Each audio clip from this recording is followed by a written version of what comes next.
So in the last video, we paused here. The guy came, he stopped me, and he was like, what are you doing here?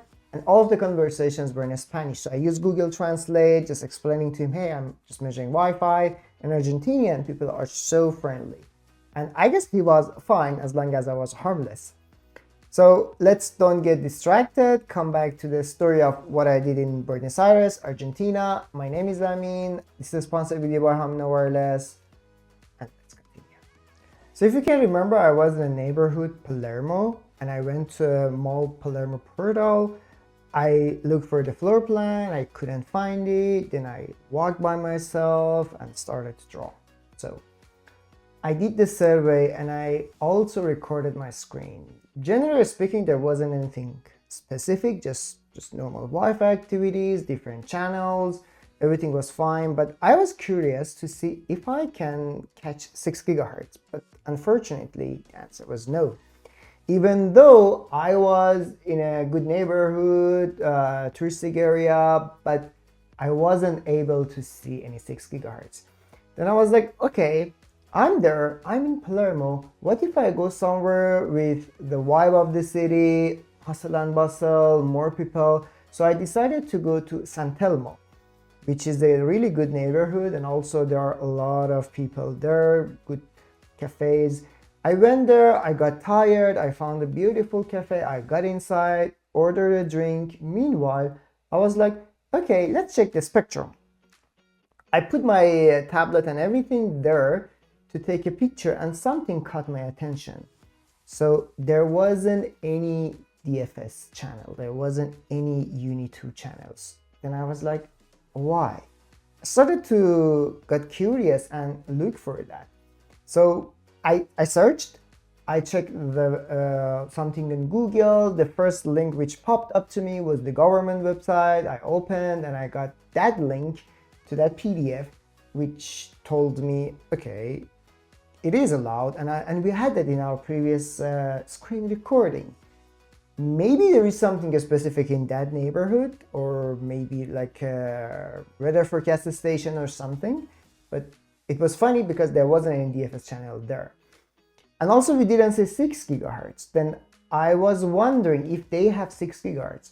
I searched more and I found that in Wi-Fi Alliance website, the article, that it told me, okay, they have 6 gigahertz in Argentina.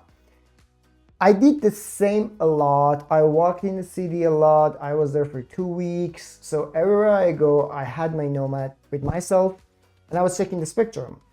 But I wasn't able to get any 6 gigahertz. And things that I saw was kind of the same. So I just made everything shortened and brief to show how the spectrum was.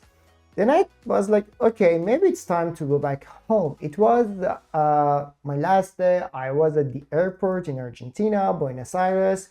I got connected to Wi-Fi. I was waiting for to get on board for the plane and did the same.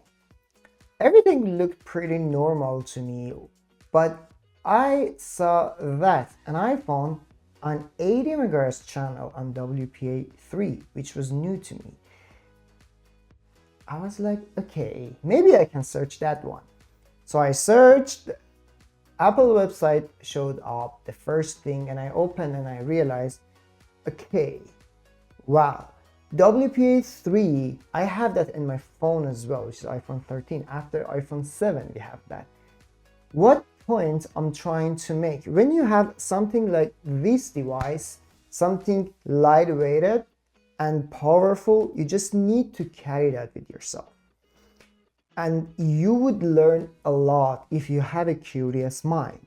You just put it into your backpack, you walk around, you search, and you get all of the information by just searching online, having your device with yourself, and out of your curiosity. I got on board. I had to stop on Sao Paulo in Brazil. I was at the airport, so I did the same. I was like, maybe if I do the same thing, another airport, another country, I will be able to catch 6 gigahertz. But the answer was, again, no. Maybe their APs aren't updated as I was expecting, because I mean there wasn't any 6E, let alone 7. I wasn't able to find, and just walked around, and I decided to stop. But it was cool, the experience of walking, and sometimes people are looking at you like what you're doing, what you're checking. Then I got on board to go back home, and during the flight I did the same. So when I was in the flight, it was a long flight, like 12 hours or so, so I did a site survey into the airplane. Obviously there wasn't any DFS channel, we were on the air, but Airbus 333, a big one with a lot of people, there were only 2 APs. There were only 2 APs and 2 channels, like 40 megahertz and only 2.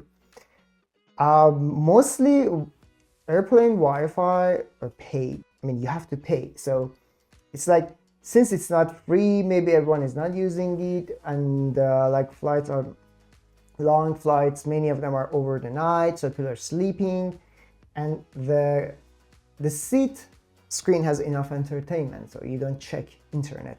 But I learned something that I didn't know. At the end of this video, I want to point out that this device, which is lightweighted, super cool, and it's a powerful gadget that you can just put into your backpack, connect to your phone, and just walk wherever you want and check the environment. It's not only a device that you use it for site survey when you have a project. If you have a curious mind, you can learn a lot via this device. And it's the end of this video. Till next video, take care guys. Bye.